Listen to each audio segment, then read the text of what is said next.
force Rosie qui doit couper l'axe, la route qui mène à Cannes et qui malheureusement se fait prendre par les Allemands.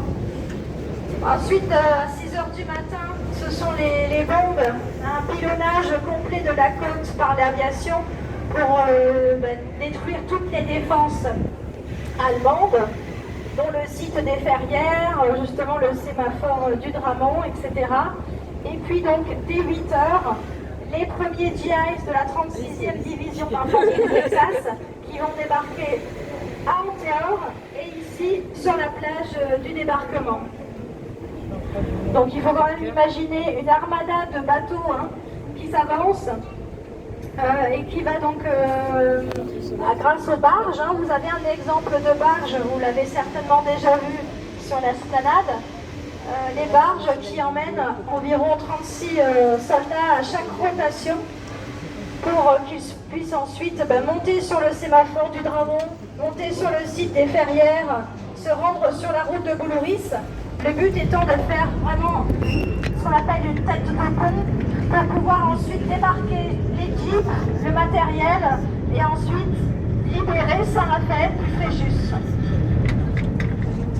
Il faut savoir que normalement il devait y avoir un débarquement à Saint-Raphaël du Fréjus sur la plage, mais que malheureusement les Alliés n'ont pas pu débarquer parce qu'il y avait des mines sous-marines tirées entre les câbles sous-marins avec les mines entre Saint-Éguste et le Lion de mer.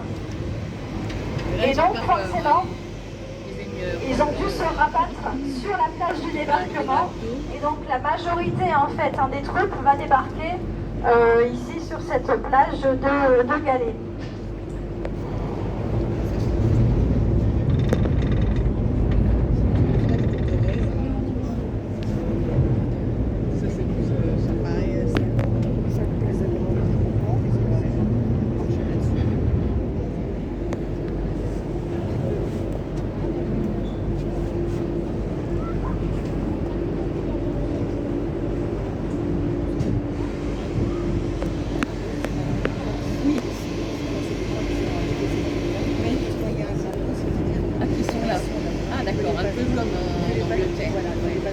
Alors sur votre droite, tribord, si je ne me trompe pas, vous avez bien sûr la fameuse île d'Or, juste à côté. Et donc là nous longeons effectivement cette île. Alors il faut penser qu'au départ c'était juste un caillou.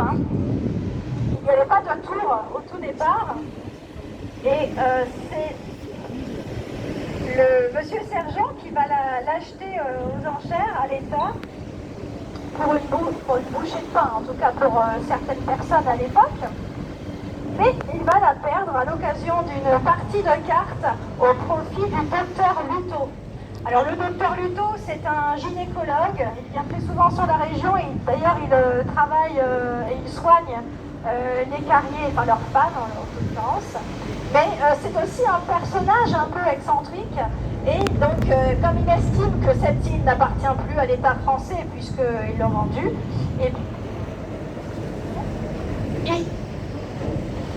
il s'autoproclame roi de son île et il se fait construire cette tour en 1913.